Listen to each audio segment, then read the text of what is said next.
Šitas galvosūkis susideda iš 6 dalių. Jis yra žinomas iš antikos laikų ir dabar pamėginkime atspėti jo paslaptį, kaip jį išardyti. Paėmus į rankas reikia patikrinti, kurioj vietoj, kuris išsistumia pagaliukas.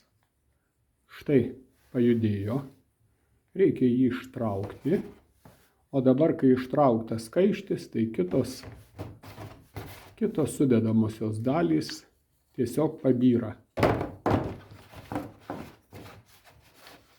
Ir dabar kaip surinkti jį atgal. Kaištis suprantama paskutinis, ta paprastesnė pabaigoje, o čia kairiai pusiai 3 sudėtingesnės.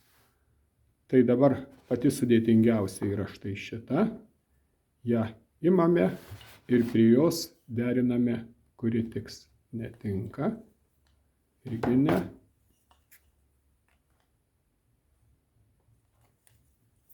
Va, štai taip tinka gerai. Dabar ta kita detalė dedama iš dešinės pusės savo vietoj. Dabar ta uždaro iš vieno šono, šitas pagaliukas iš šito šono ir belieka tik įkišti kaištį, kas jau yra visai paprasta. Ir dabar galvosūkis surinktas ir paruoštas spręsti